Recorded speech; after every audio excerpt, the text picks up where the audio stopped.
नमस्कार साथियों, मैं देवेश शुक्ला आप सभी साथियों का एक बार फिर से स्वागत करता हूं आपके अपने YouTube प्लेटफॉर्म आरकेपी स्टडी प्लस पर, जहां पर कि हम सब मिलकर के क्या कर रहे हैं, पढ़ रहे हैं UP special, UP Uttar Pradesh विशेष, जो कि हमारे उत्तर प्रदेश के एग्जाम्स हैं, जो कि आपका जैसे यूपी आपका जो री एग्जाम होने वाला है, आरओ आपका एजीटीए, जो कि हमारा एग्रीकल्चर असिस्टेंट टेक्निकल असिस्टेंट का एग्जाम है, और आने वाला जो पीईटी होगा या फिर उत्तर प्रदेश से रिलेटेड जितने भी एग्जाम्स हैं सबके लिए जो बहुत महत्वपूर्ण हमारी क्लासेस चल रही हैं, उसके अंतर्गत हम देख रहे थे क्या, उत्तर प्रदेश की राजनीतिक एवं प्रशासनिक व्यवस्था।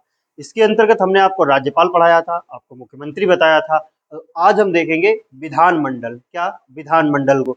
तो क्लास को शुरू करने से पहले आप सभी को क्या करना है, आप सब जानते हैं कि आप सभी को क्या करना है, चैनल को सब्सक्राइब करना है और वीडियो को ज्यादा से ज्यादा शेयर करना है। और सबसे खास बात यह है कि आपको वीडियो लास्ट तक जरूर देखना है, क्या वीडियो लास्ट तक जरूर देखना है, क्योंकि बहुत बच्चे क्या करते हैं, आए 5 मिनट 10 मिनट देखा निकल लिए, तो आप उसमें आपको कुछ नहीं मिलने वाला है, उसमें आपको कुछ नहीं मिलने वाला है। जैसे जिन खोजा तिन पाइया, गहरे पानी बैठ, अब मैं बपुरा डूबन डरा रहा किनारे बैठ। तुलसीदास जी ने ये बात कही है कि हम डूबने के डरे कि हाय आधे घंटे कौन क्लास देखेगा, 50 मिनट हमारा डेटा खत्म हो जाएगा, तो आप किनारे के किनारे बैठे रह जाएंगे। अगर आपको उस भी चीज को जानना है तो आपको उसमें उतरना ही होगा। अगर आपको किसी नदी की गहराई को जानना है कि कितनी गहरी है, तो आपको उसमें उतरना ही होगा, भले आप डूबे या निकले। अब जो उसमें उतरेगा वही तो डूबेगा, या बच के निकलेगा वही तो निकलेगा। अब जो डरने से डूबने से ही डर रहा कि हाँ यार हम कहीं गए डूब गए, तो आप फिर किनारे किनारे बैठे रहोगे, कभी भी नदी की गहराई का पता नहीं लगा पाओगे। तो इसी तरह से आपको वीडियो जो है आपको पूरा देखना है, शुरू से लेकर के लास्ट तक, क्योंकि शुरू से लेकर के लास्ट तक क्या है, हम आपको चीजों को बताते हैं जो आपके एग्जाम के पॉइंट ऑफ व्यू से बहुत ही महत्वपूर्ण होती है। तो एक बार फिर से सब लोग लाइक करेंगे, सब्सक्राइब करेंगे और वीडियो को शेयर जरूर करेंगे। तो हम देखेंगे क्या, जो कि आपकी स्क्रीन पे दिख रहा है, विधानमंडल, क्या देखेंगे, विधानमंडल। अब विधानमंडल में कौन कौन आता है, विधानमंडल में आपका कौन आता है। अब विधानमंडल 3 चीजों से मिलकर बना है, किसमें, राज्यपाल, विधानसभा और आपका विधान परिषद। राज्यपाल, विधानसभा और विधान परिषद।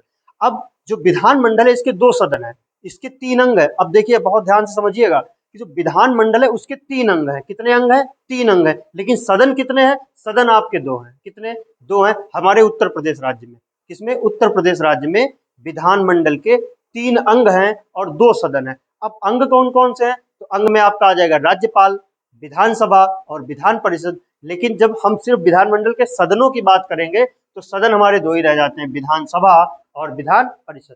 तो हम राज्यपाल को देख चुके हैं, राज्यपाल के बारे में पढ़ चुके हैं अपनी पिछली क्लास में। तो आज हम देखेंगे जो हमारा विधानमंडल के जो दोनों सदन हैं, विधानसभा और विधान परिषद, ये ठीक उसी प्रकार है जिस प्रकार केंद्र में क्या है, एक क्या नाम दिया गया, संसद। और संसद के अंग कितने हैं, 3, पहला राष्ट्रपति, दूसरा लोकसभा और तीसरा राज्यसभा। ठीक उसी प्रकार से क्या है, यहाँ पर उत्तर प्रदेश में भी है।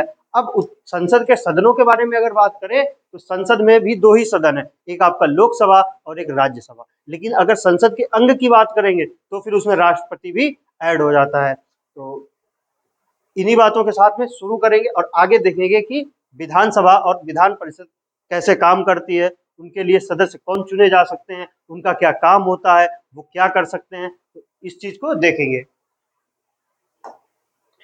अब विधानमंडल,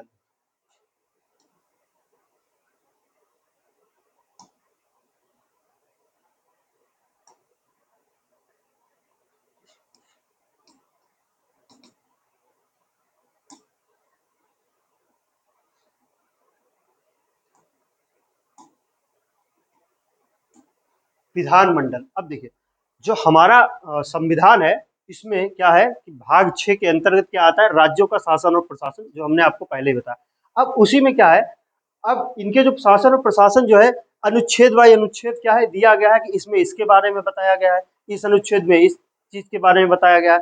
तो उसी प्रकार से जो विधानमंडल है हमारा, इसकी जो चर्चा है हमारे किसमें है, अनुच्छेद 168 में। किसमें है, अनुच्छेद 168 में क्या है, विधानमंडल की चर्चा है। यानी कि विधानमंडल के बारे में बताया गया है कि इसके 3 अंग होंगे, इसके 2 सदन होंगे, कौन कौन से अंग होंगे और कौन कौन से सदन होंगे। तो ये हमारा किसमें बताया गया है, अनुच्छेद 168 में। एग्जामिनर आपसे डायरेक्ट पूछ लेता है कि विधानमंडल की चर्चा भारतीय संविधान के किस अनुच्छेद में की गई है? तो आपको क्या बताना है कि विधानमंडल की चर्चा भारतीय संविधान के अनुच्छेद नंबर 168 यानी कि आर्टिकल 168 में की गई है। अगला पॉइंट है, राज्य में विधि निर्माण के लिए विधानमंडल की व्यवस्था की गई। अब देखिए, जब हमारा एक प्रदेश है, अब प्रदेश में बहुत से नियम कानून होने चाहिए। अब नियम कानून वो बनाएगा कौन?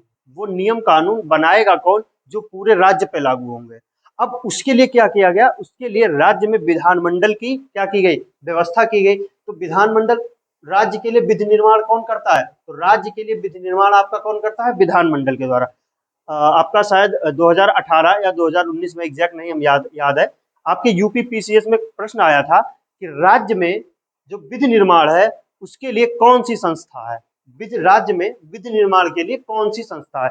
उसमें आपका ऑप्शन था राष्ट्रपति, संसद, राज्यपाल और राज्य का विधानमंडल। कौन? राज्य का विधानमंडल। अब देखिए, हमने राज्य के सदन नहीं बोला, यहाँ पर राज्य के मैंने सदन नहीं बोला, यहाँ पे हमने बोला राज्य के विधानमंडल। अब विधानमंडल में कितनी चीजें हैं? आपका गवर्नर है और आपका विधान परिषद है और विधानसभा। इसका मतलब ये हुआ कि जो कोई भी नियम या कानून बनेगा राज्य के लिए, उसमें ये तीनों ही इंक्लूड हो गए। ऐसा नहीं है कि सिर्फ विधानसभा और विधान परिषद, सदन नहीं। इसीलिए हमने क्या बोला, जो विधानमंडल है वो विधि निर्माण के लिए क्या है?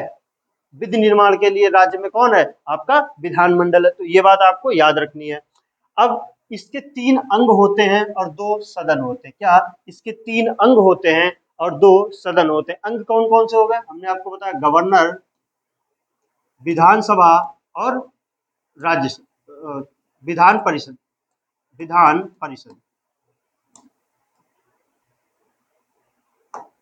विधान परिषद, गवर्नर, विधानसभा और विधान परिषद। अब इसके सदन कौन कौन से होते हैं? सदन आपके हो जाएंगे विधानसभा और विधान परिषद, विधानसभा और विधान परिषद। तो आपने जाना कि 168 में क्या है? आपके विधानमंडल की चर्चा है। विधानमंडल किस चीज के लिए होता है? राज्य में विधि निर्माण के लिए विधानमंडल की व्यवस्था की गई है। इसके 3 अंग होते हैं, गवर्नर, विधानसभा और विधान परिषद, जबकि सदन 2 होते हैं, विधानसभा और विधान परिषद। तो 168 आपको याद रखना है। अगला है हमारा अनुच्छेद 169। क्या? 169, इसमें जो है विधान परिषद के सृजन की चर्चा है। सृजन यानी कि निर्माण। क्या? सृजन यानी कि निर्माण।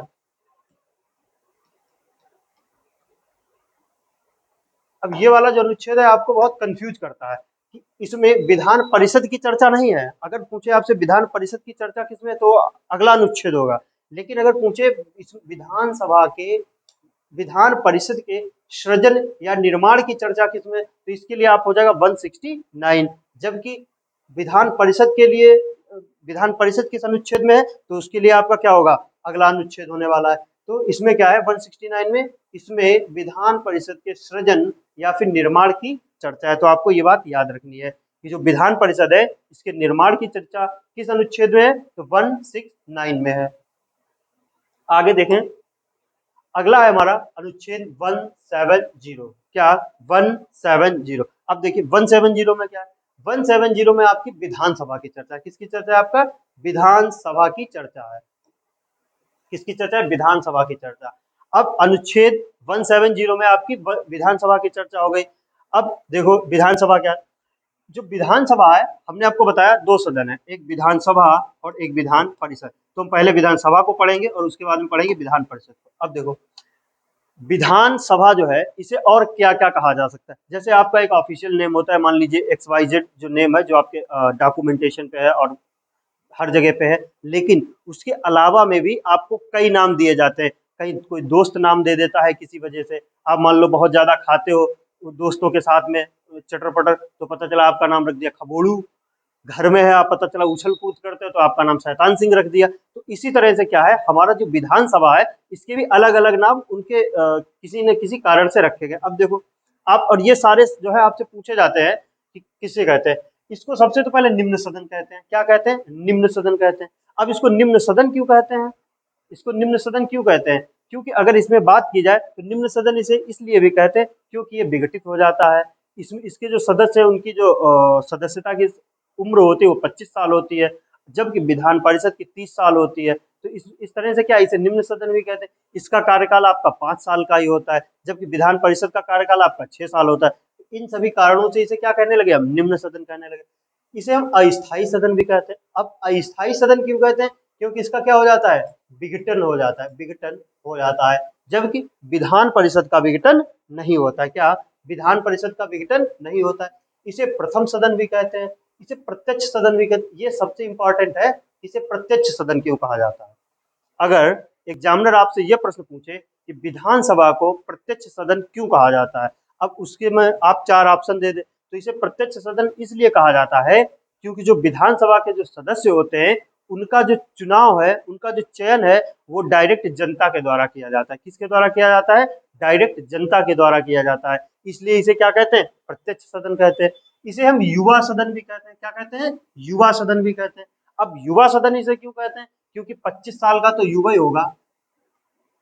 वो बात अलग की है कि राहुल गांधी 58 साल की उम्र में भी युवा हैं, लेकिन फिलहाल युवा 25 साल का ही होता है। तो ये विधानसभा जो है वो क्या है, युवा सदन कहा जाता है। इसे क्या कहा जाता है, युवा सदन। राहुल गांधी क्या है, अपवाद है इस मामले में, वो 58 साल की उम्र में भी क्या है, युवा है, युवा नेता है। तो इसे हम क्या कहते हैं, विधानसभा को आप निम्न सदन भी कहते हैं, अस्थायी सदन भी कहते हैं, प्रथम सदन भी कहते हैं, प्रत्यक्ष सदन भी कहते हैं, और क्या कहते हैं, युवा सदन भी कहते हैं। अब ये इनको नाम क्यों दिए गए, ये हमने आपको बता दिया।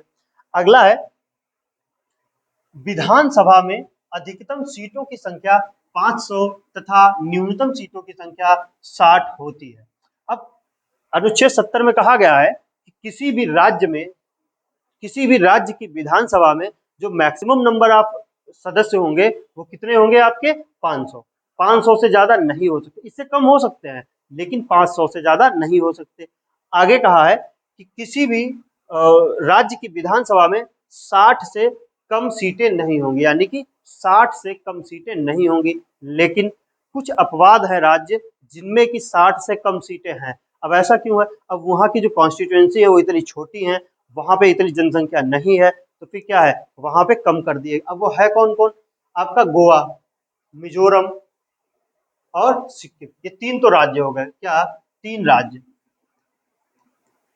3 राज्य कौन, पहला आपका हो गया गोवा, दूसरा आपका हो गया मिजोरम, और तीसरा आपका हो गया सिक्किम।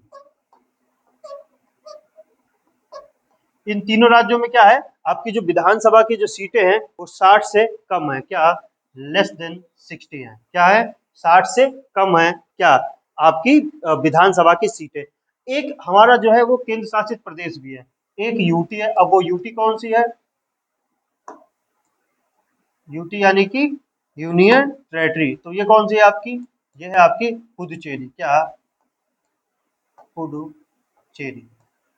तो आपको याद रखना है कि विधानसभा में मैक्सिमम नंबर ऑफ सीट्स कितना होना चाहिए, 500 हो सकता है, 500 हो सकता है, और मिनिमम 60 है। लेकिन 60 से कम भी 3 राज्यों में, किसमें, गोवा, मिजोरम और सिक्किम में है।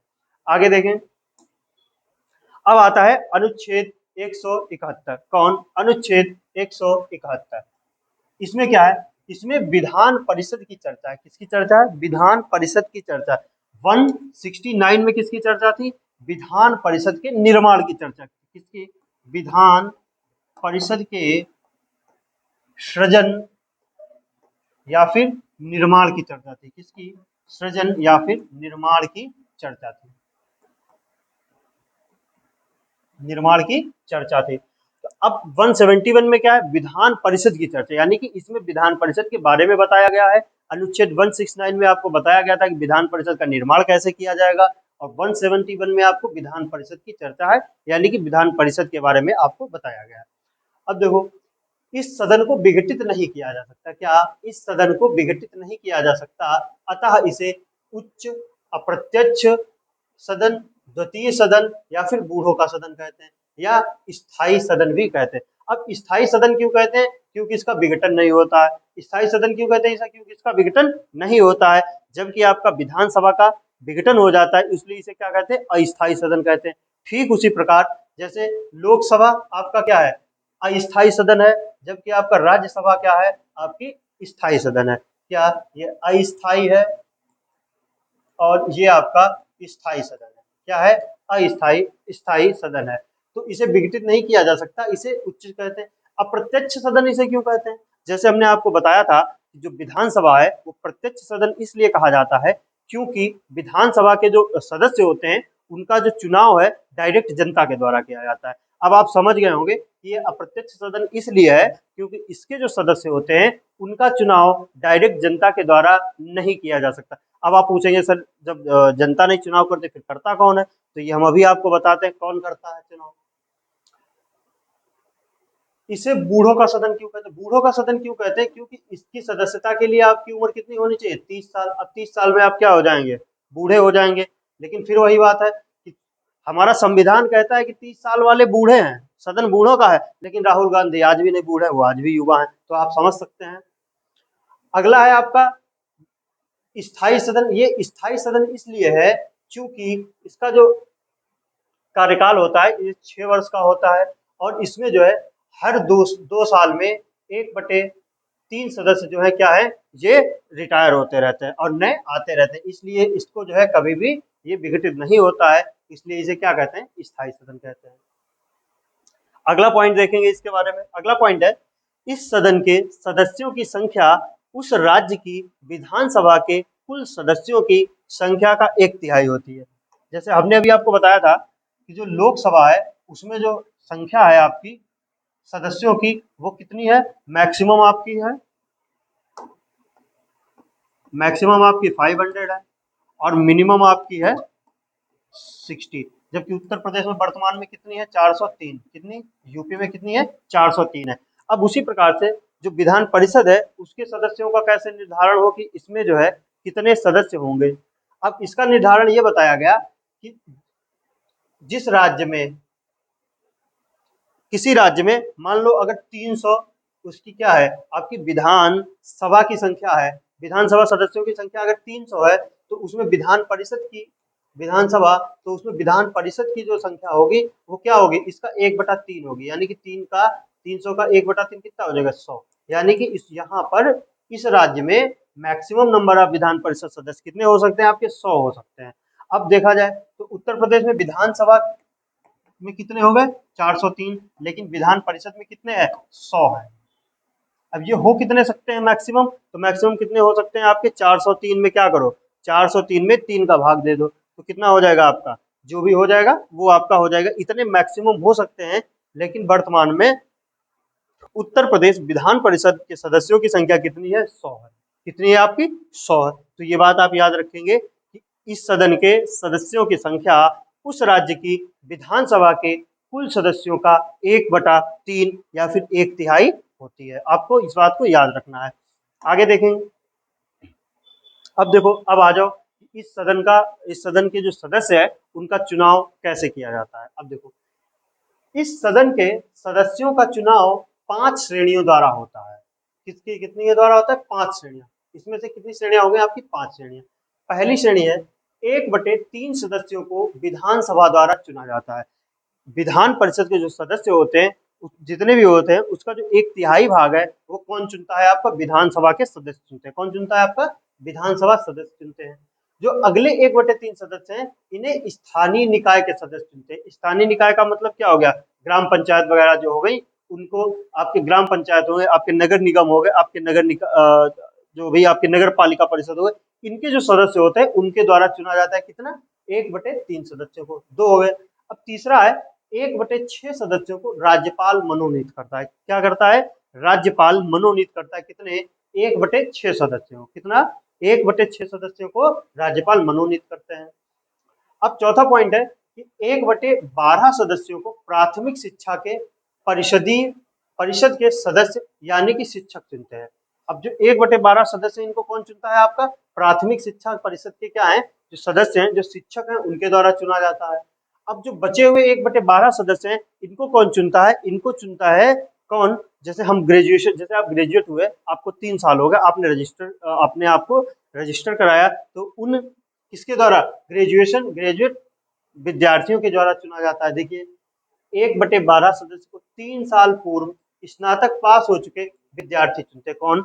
3 साल पूर्व स्नातक पास हो चुके विद्यार्थियों के द्वारा विधान परिषद में 1/12 सदस्यों का चुनाव होता है। तो इनका डायरेक्ट जनता के द्वारा नहीं होता है। इन कितनी श्रेणियों में होता है इनका? आपका 5 श्रेणियों द्वारा किया जाता है।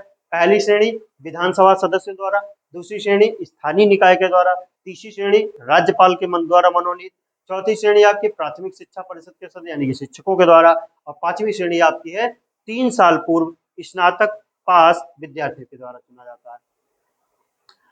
अब विधानसभा के बारे में और अगला पॉइंट देखिए, विधान परिषद किसी भी साधारण विधेयक को अधिकतम 4 माह तक ही रोक सकती है।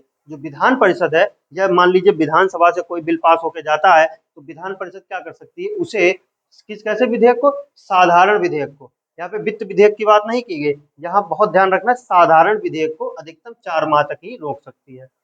अब अगला है, मुख्यमंत्री तथा मंत्रियों का चयन किसी भी सदन से किया जा सकता है। जो मुख्यमंत्री और उनके मंत्री होते हैं उनका चयन किसी भी सदन से किया जा सकता है। किसी भी सदन मतलब आपका विधान परिषद से भी या फिर विधान सभा से भी चयन इनका किया जा सकता है। अब यहाँ पे एक पेच है, अगर पूछे मुख्यमंत्री बनने की उम्र क्या है, किस उम्र में आप मुख्यमंत्री बन सकते हैं, तो इसका जवाब 25 साल भी हो सकता है और 30 साल भी हो सकता है। अब ऐसा क्यों है कहोगे सर? तो ऐसा इसलिए है कि यदि मुख्यमंत्री तुम्हारा विधानसभा का सदस्य होगा तो उसकी उम्र, उसके लिए उम्र 25 साल मानी जाएगी और न्यूनतम, जबकि यदि आपका जो मुख्यमंत्री है विधान परिषद से चुना जाएगा तो आपकी मिनिमम उम्र कितनी मानी जाएगी? 30 साल। तो ये चीज आपको याद रखनी है। साधारण विधेयक को अधिकतम 4 माह तक ही रोक सकता है। कौन? आपका विधान परिषद। मुख्यमंत्री तथा मंत्रियों का चयन किसी भी सदन से किया जा सकता है, ये भी आपको याद रखना है। विधानसभा के प्रति ही, अच्छा एक और पेच है, आप जो मुख्यमंत्री या मंत्री है वो भले ही विधान परिषद से चुन के आया है, भले ही विधान परिषद का सदस्य है, लेकिन उसका वो उत्तरादायी किसके प्रति होगा? वो उत्तरादायी हमेशा विधानसभा के प्रति होगा। ये आपको बहुत ध्यान से याद रखना है कि भले ही मंत्री या मुख्यमंत्री आपका विधान परिषद से का सदस्य है, लेकिन वो उत्तरादायी विधानसभा के प्रति ही होगा। ठीक है। आगे, वित्त विधेयक को सिर्फ विधानसभा में पुनः स्थापित किया जा सकता है। जो वित्त विधेयक है इसे सिर्फ और सिर्फ कहाँ? विधानसभा में पुनः स्थापित किया जा सकता है। इसे विधान परिषद में पुनः स्थापित नहीं किया जा सकता और इसको लाने से पहले राज्यपाल की अनुमति जरूरी है। क्या? राज्यपाल की अनुमति होनी चाहिए। अब यहाँ पे देखिए, साधारण विधेयक को विधान परिषद जो है आपकी सिर्फ 4 माह तक ही रोक सकती है, जबकि अगर वित्त विधेयक पहले तो ये स्थापित कहाँ किया, पूरा स्थापित कहाँ किया जाएगा? आपका विधानसभा में ही किया जाएगा, विधान परिषद में कभी भी नहीं किया जाएगा। लेकिन ये यहाँ से पास होने, विधानसभा से पास होने के बाद में जब ये विधान परिषद के पास जाएगा तो विधान परिषद इसे सिर्फ 14 दिन के लिए रोक सकती है। कितने दिन के लिए? सिर्फ 14 दिनों के लिए रोक सकती है। अगर ये 14 दिनों में उसको वापस नहीं करती है तो इसे क्या है, इसे आपका स्वतः पास मान लिया जाता है कि हाँ राज्यपाल विधान परिषद ने इसे पास कर दिया, तो इसे क्या है, इसे स्वतः ही पास मान लिया जाता है। तो विधान परिषद के बारे में आपको इतनी जानकारी याद रखनी है। आगे देखें तो आगे है क्या? अनुच्छेद 172। कितना? अनुच्छेद 172। 172 में क्या है? अनुच्छेद 172 सदनों की अवधि बताएगी। क्या? सदनों की अवधि। अब देखो, विधानसभा की अवधि कितनी है? 5 साल है। विधान परिषद की अवधि कितनी है आपकी? 6 साल है। कितना? 6 साल है। विधानसभा की 5 साल, विधान परिषद की 6 साल। विधानसभा का क्या हो जाता है? विघटन हो जाता है। विधान परिषद का विघटन नहीं होता। क्यों नहीं होता है? क्योंकि हर 2 साल में 1/3 सदस्य क्या है इसके, रिटायर होते रहते हैं और अगले नए सदस्य आते रहते हैं, तो एक क्रम में चलता रहता है और ये कभी भी विघटित नहीं होता है। अगला अनुच्छेद है 173। क्या? 173। इसमें क्या है? अनुच्छेद 173 में क्या कहा गया है? इसमें विधानमंडल के सदस्यों की योग्यता है। इसमें क्या है, जो विधानमंडल के सदस्य हैं उनकी योग्यता के बारे में बताया गया। क्या? योग्यता के बारे में बताया गया है कि उनके अंदर ऐसी कौन सी चीज होनी चाहिए ताकि वे विधानमंडल के सदस्य हो सके। वह भारत का नागरिक हो। क्या? वह भारत का नागरिक हो। पागल या दिवालिया न हो। क्या? वह पागल या दिवालिया न हो। किसी लाभ के पद पर न हो। क्या? किसी लाभ के पद पर न हो। अब समझिए, अगर आप रेलवे में फोर्थ क्लास की नौकरी कर रहे हैं, तो विडंबना है हमारे संविधान की कि रेलवे में अगर आप फोर्थ क्लास की नौकरी कर रहे हैं 15,000 रुपए की, कितने की? 15,000 रुपए की, तो आप कहाँ हैं? तो आप क्या हैं? आप लाभ के पद पर हैं। किस पे हैं? आप लाभ के पद पर हैं। लेकिन वहीं अगर आप मंत्री जी हैं और आप 50,000 करोड़ रुपए का घोटाला पर ईयर कर रहे हैं, तो आप क्या हैं? आप लाभ के पद पर नहीं है। ये क्या है? ये हमारे संविधान की विडंबना है कि एक रेलवे का कर्मचारी जो 15,000 रुपए पा रहा है वह लाभ के पद पर है, लेकिन जो मंत्री जी हमारे 50,000 करोड़ों का घोटाला कर रहे हैं वो उनका क्या है? वो कोई भी लाभ का पद नहीं है। ना ही राष्ट्रपति आपका लाभ का पद है, ना ही उपराष्ट्रपति, ना ही आपका विधानसभा का अध्यक्ष, ना ही विधानसभा के सदस्य। यानी कि जितने नेता नगाड़ी हैं ये क्या है? ये कोई भी लाभ के पद पर नहीं है। इन्हें संविधान में कहा क्या गया है? इनको कहा गया है क्या? आपको बताते हैं। इनको कहा गया है जनता का सेवक। इनको क्या कहा गया है? जनता का सेवक। जनता का सेवक। अब ये आप सब जानते ही होंगे कि कितने बड़े जनता के सेवक हैं। जनता के सेवक ये उतनी देर के लिए हैं जब इनको वोट लेना होता है तब आपके हाथ पैर जोड़ेंगे, और बस जनता के सेवक मात्र 1 हफ्ते के लिए, और बाकी के जो 4 साल 5 साल बचते हैं उसमें क्या है? ये है जनता के चूसक। कौन है? जनता के चूसक। तो आप याद रखेंगे ये सेवक सिर्फ 5 दिन के लिए हैं और उसके बाद में क्या हो जाते हैं? ये हो जाते हैं जनता के चूसक। तो आपको याद रखना है कि जितने भी जनता के चूसक लोग हैं वो लाभ के पद पर नहीं है, और जो जनता के सेवक होते हैं वो क्या है? आपके लाभ के पद पर है। तो रेलवे में 15,000 रुपए पा रहे आप, लाभ के पद पर हो, लेकिन अगर आप मंत्री होकर के हजारों करोड़ रुपए घोटाला कर रहे हो तो आपके लाभ के पद पर नहीं हो। तो आपको याद रखना है कि आपको क्या है? विधानमंडल के सदस्य बनने की योग्यता क्या होनी चाहिए? भारत का नागरिक होना चाहिए, पागल या दिवालिया नहीं होना चाहिए, और लाभ के पद पर भी होना नहीं चाहिए। अगला है अनुच्छेद 178। कौन? 178। इसमें क्या कहा गया है? इसमें विधानसभा के अध्यक्ष तथा उपाध्यक्ष की चर्चा है। 178 में क्या है? इसमें विधानसभा का एक अध्यक्ष होता है, एक उपाध्यक्ष होता है, उसके बारे में चर्चा है कि जो इसी सदन में से क्या है? आप एक अध्यक्ष चुन लेंगे आपस में चुनाव करके, और एक उपाध्यक्ष चुन लेंगे, और इसी क्या है? विधानसभा के सदस्य क्या करेंगे? एक प्रस्ताव पारित करके इनको हटा सकते हैं। तो विधानसभा का जो अध्यक्ष होता है ये कहीं बाहर से नहीं आता है, ये इन्हीं सदस्यों में से क्या है? चुना जाता है, अध्यक्ष और उपाध्यक्ष। और इसे हटाने की प्रक्रिया क्या है? एक क्या लाएंगे? एक जो है प्रस्ताव लाया जाएगा इन्हें हटाने के लिए, और इन्हें वहीं से हटा सकते हैं। तो आपको इस बात को याद रखना है। 178 में आपका क्या है? विधानसभा के अध्यक्ष और उपाध्यक्ष के बारे में 178 में है। इसी तरह से 182 में क्या है? विधान परिषद के सभापति तथा उपसभापति की चर्चा। आपसे एग्जाम में पूछता है प्रश्न कि विधान परिषद के अध्यक्ष, सभापति और उपसभापति की चर्चा हमारे संविधान के किस अनुच्छेद के अंतर्गत है? तो आपको बताना है 182 में। वहीं अगर विधानसभा के अध्यक्ष और उपाध्यक्ष के बारे में पूछे तो आपकी किसमें है चर्चा? 178 में। तो आपको मैंने जितने आपको ये अनुच्छेद अभी तक बताए हैं ये आपको याद रखने हैं, क्योंकि ये आपके बहुत ही महत्वपूर्ण अनुच्छेद हैं। आगे देखें, अगला है हमारा अनुच्छेद 202। क्या? 202। इसमें क्या है? इसमें राज्य के बजट की चर्चा है। किसकी चर्चा है? राज्य के बजट की चर्चा है। और ये जो राज्य का बजट है ये हम आपको एक अलग क्लास में पूरा राज्य का बजट पढ़ाएंगे। तो अभी आप सिर्फ इतना जाने कि अनुच्छेद 2 में राज्य के बजट की चर्चा है, क्योंकि आपसे एग्जामिनर डायरेक्ट पूछता है कि राज्य का बजट किस अनुच्छेद के अंतर्गत वर्णित है, तो आपका अनुच्छेद 202 हो जाएगा। अगला अनुच्छेद है 213। क्या? 213। इसमें क्या है?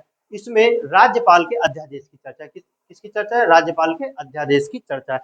राज्यपाल का अध्यादेश, जब हम राज्यपाल आपको पढ़ा रहे थे तो हमने आपको राज्यपाल के अध्यादेश के बारे में बताया था कि जब कोई भी सदन की कार्यवाही नहीं चल रही होती है, कोई भी सदन नहीं चल रहा होता है, तब अगर उस समय पे किसी ऐसे नियम या कानून की आवश्यकता पड़ती है तो राज्यपाल के पास वो शक्ति है कि वो एक अध्यादेश के माध्यम से उस नियम को, उस कानून को पूरे प्रदेश पे लागू कर सकता है। लेकिन वह नियम और कानून सिर्फ और सिर्फ 6 महीने ही के लिए ही मान्य होता है। 6 महीने के अंदर क्या है? 6 महीने के अंदर उसे दोनों सदनों के द्वारा पारित कराना होता है। क्या? उसे दोनों सदनों के द्वारा पारित कराना होता है, तभी वह क्या है? नियम कानून बनता है। अब आप कहेंगे कि सर आपने कहा था कि जब कोई भी नियम का निर्माण होता है उसमें 3 चीजों की आवश्यकता होती है, विधानसभा, विधान परिषद और राज्यपाल। अब आप कहेंगे आपने कहा है कि सिर्फ इस अध्यादेश को विधान परिषद मतलब दोनों सदनों से ही पारित कराने की आवश्यकता होती है, राज्यपाल के हस्ताक्षर के लिए क्यों नहीं जाएगा ये? वो इसलिए नहीं जाएगा क्योंकि वो खुद ही राज्यपाल ने तो पेश किया है, जो अध्यादेश है वो आपका राज्यपाल ने ही तो पेश किया है। जब राज्यपाल ने ही पेश किया है तो फिर वो क्यों जाएगा कि राज्यपाल के हस्ताक्षर के लिए पास होने के बाद में? वो तो उनका ही किया कराया है, तो इसलिए वो क्या है आपका नहीं जाता है।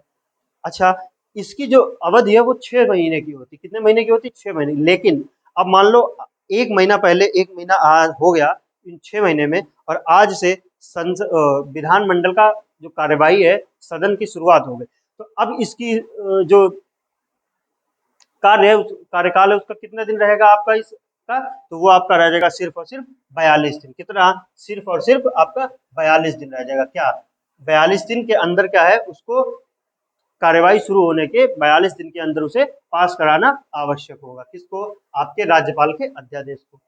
आगे देखें, आगे नोट करके लिखा है, विधान परिषद के सदस्य राष्ट्रपति और उपराष्ट्रपति के लिए चुनाव में मतदान नहीं कर सकते। यह आपका मोस्ट इंपॉर्टेंट पॉइंट है। क्या मोस्ट इंपॉर्टेंट पॉइंट है?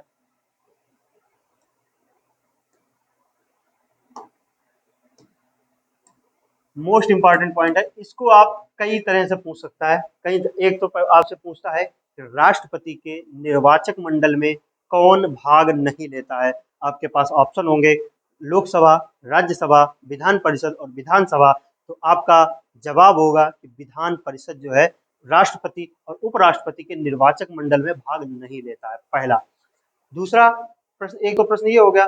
अब पूछ लेगा कि विधान परिषद के सदस्य और राष्ट्रपति और उपराष्ट्रपति के चुनाव में मतदान क्यों नहीं करते हैं?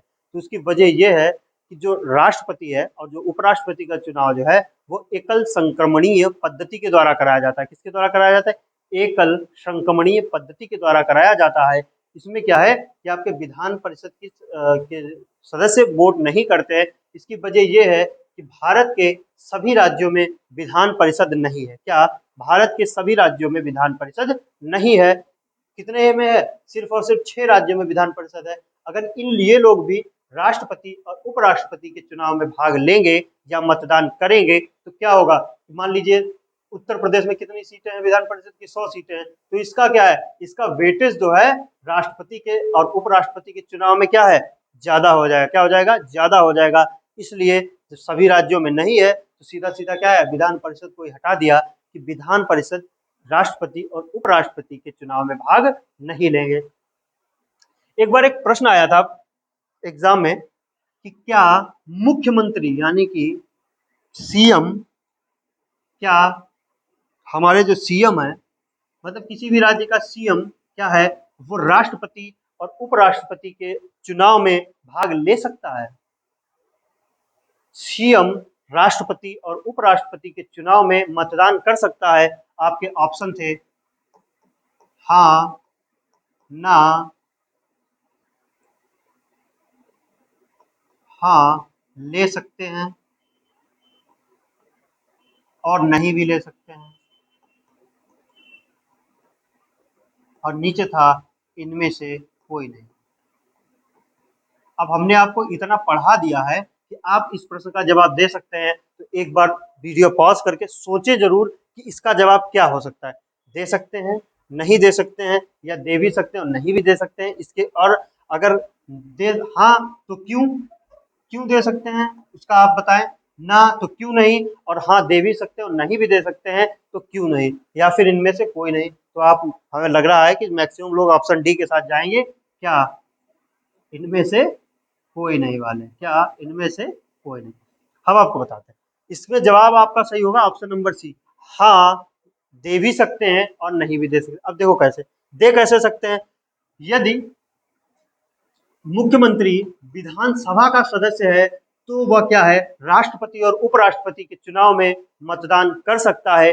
लेकिन वहीं अगर मुख्यमंत्री विधान परिषद का सदस्य है तो वह राष्ट्रपति और उपराष्ट्रपति के चुनाव में मतदान नहीं कर सकता। हमने अभी आपको बताया था कि जो मुख्यमंत्री और मंत्री हैं वो हमारे विधानसभा से भी चुने जा सकते हैं और विधान परिषद के भी सदस्य हो सकते हैं। अब विधान परिषद के जो सदस्य हैं वो आपके क्या है, राष्ट्रपति के चुनाव में भाग नहीं लेते हैं, इसलिए मुख्यमंत्री वहीं का है, इसलिए मुख्यमंत्री साहब भाग नहीं लेंगे। और अगर विधानसभा के सदस्य हैं मुख्यमंत्री जी, तो वो क्या है, वहां से भाग लेंगे। तो आपको ये याद रखना है। अगला है पॉइंट, वर्तमान में 6 राज्यों में विधान परिषद अस्तित्व में है। हमने अभी आपको बताया कि वर्तमान में 6 राज्यों में विधान परिषद अस्तित्व में है। पहले ये 7 राज्यों में थी, वो 7वां राज्य आपका था जम्मू एंड कश्मीर। लेकिन जब जम्मू और कश्मीर को 2 यूटी जेके और जो आपका लद्दाख है इसमें तोड़ दिया गया, तो यहाँ की क्या है, विधान परिषद भी भंग हो गई। क्या, यहाँ की विधान परिषद भी क्या हो गई, आपकी भंग हो गई। अब वो 6 कौन कौन से हैं आपका, यूपी हो गया, उत्तर प्रदेश, अगले पेज पे देखें। अब वो 6 हैं कौन कौन से राज्य, तो उन 28 में से 6 राज्यों में विधान परिषद है।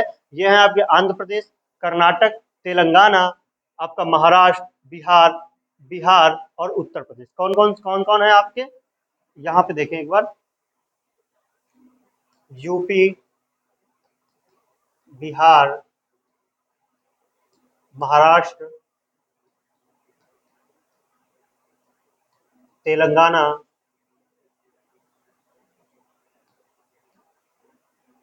आंध्र प्रदेश और आपका कर्नाटक।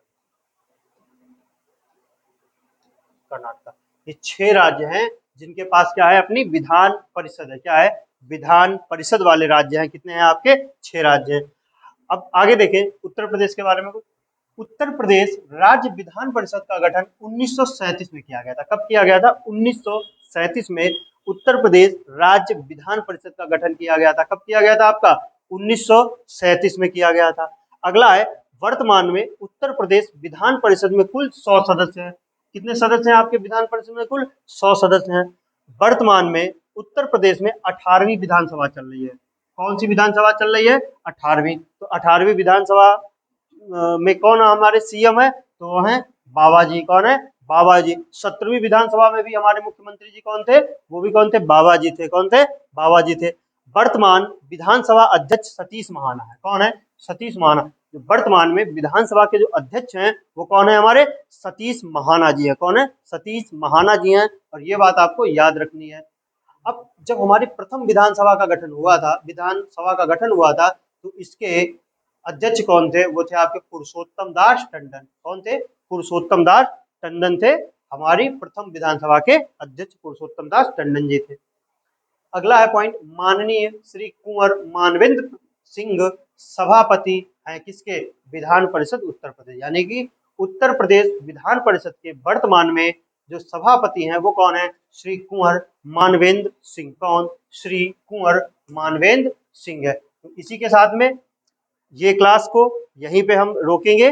और हमने आप आज देखा विधान सभा और विधान परिषद को। तो आप सब लोग मेहनत के साथ में पढ़ते रहेंगे, जी लगा के पढ़ेंगे और क्लास को पूरा अंत तक देखेंगे। इसी के साथ में अगली क्लास में हम आपको पढ़ाएंगे न्यायपालिका, क्योंकि 2 चीजें हम पढ़ चुके हैं, आपका राज्यपाल और विधानमंडल। अब तीसरा जो आपका पोर्शन बचता है वो आपका न्यायपालिका। तो न्यायपालिका हम आपका पढ़ेंगे हाई कोर्ट, आपके अधीनस्थ न्यायालय, जिला न्यायालय और जो भी महत्वपूर्ण चीजें उन चीजों को पढ़ेंगे और इस चैप्टर को समाप्त करेंगे अपनी अगली क्लास में। तो इसी के साथ में धन्यवाद, राधे राधे, हंसते रहिए, मुस्कुराते रहिए, धन्यवाद।